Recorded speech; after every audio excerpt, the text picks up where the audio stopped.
As a brief break from the main timeline, I'm going to discuss the future timeline, which, in all honesty, besides some minor changes, not a lot would be different. There are just some important details to discuss so that I can explain why the future is still in a terrible state in this timeline. Anyway, the branching off point for this timeline is after the heroes return to Earth from Namek. With the Earth being peaceful, they still have a celebration at Capsule Corporation since they defeated the Saiyans. Though, when they are hanging out at Capsule Corporation 2 years later, they aren't interrupted by a mysterious individual. So, after they finish hanging out, the heroes go their separate ways. Another 2 years later, in age 766, Goku catches a heart virus. They would have tried to give him all the medical attention possible, but even the doctors and Bulma weren't able to find a cure in time. So, later that year, everyone was gathered at Goku's house. Gohan was currently running back to his house, but when he arrived and went inside, Chi-Chi told him the unfortunate news that Goku passed away. Krillin passes this news on to the other heroes, which leaves them in a state of shock, though his passing was merely just foreshadowing for the tragedies to come. 6 months later, a mysterious duo would begin their attack on Amenbo Island. The heroes would hear a news broadcast about this attack, so they would all go to fight this mysterious duo, which they turn out to be androids. Since Roshi's the guardian of Earth in this timeline, he wouldn't just stand aside and watch this, so he would go with the heroes as well. Also, since Chi-Chi's still a fighter in this timeline, she would also go to help them. Regardless, Piccolo is the first one to step up to the androids. However, after a swift kick to the chest from Android 18, Piccolo is killed. Up on the lookout, Kami would die as well since his life is attached to Piccolo's, but the Dragon Balls would still be around since they are now connected to Roshi's life.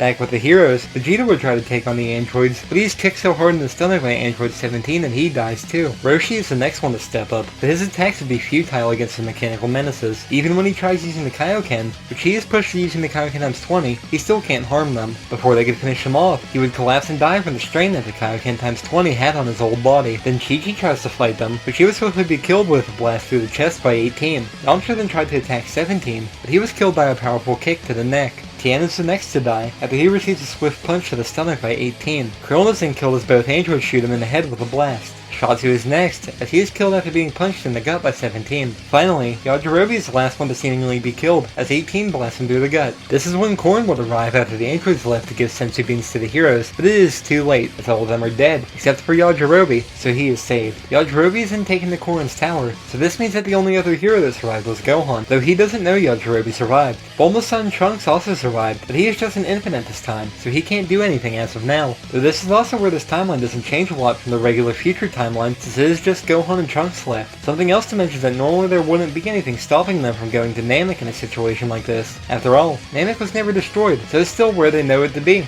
They even still have Kami's old spaceship to be able to go there. So, for this to work, I had to come up with a way to stop them from going to Namek. While it's not the best solution, the current solution I have is that when the androids eventually attacked West City, Kami's spaceship would have been destroyed. Since Bulma and them likely had it in Capsule Corporation's yard, it would have been out in the open when the androids attacked, so it would be destroyed. Of course, Bulma would try working on repairing it, but it might be difficult with it having been blasted to smithereens. Eventually, when she gets the idea to build a time machine, she would give up on rebuilding the spaceship and would start building the time machine instead. After all, with the spaceship, even if the heroes were revived, the androids would likely kill them again. With her building a time machine, this gives them a chance to change the past. Like I said, this isn't a perfect solution, but it is the one I could think of. Regardless, 13 years passed, as Gohan would have started training after the heroes died. He also would have unlocked the Super Saiyan transformation after witnessing the death of the heroes, though he also would have started to train Trunks when he was old enough to train. Since Trunks is a full-blooded human in this timeline, Gohan would just be training him to get stronger and to learn how to fight, as he obviously couldn't become a Super Saiyan as well. The rest of this part will basically skim over the events, as not a lot would change from what normally happened. One day, while they were training, the androids began to attack Superworld.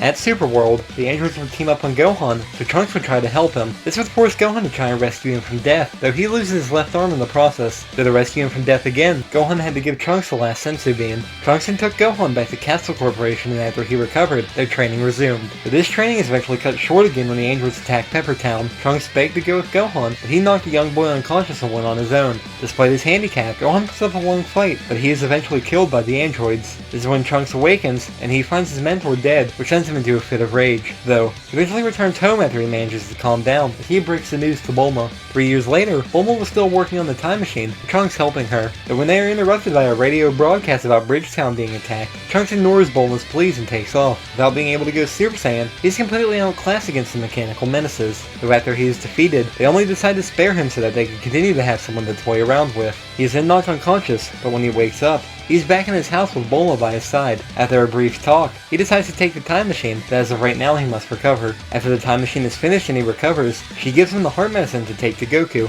She then wishes him good luck as he takes the time machine and goes to the past.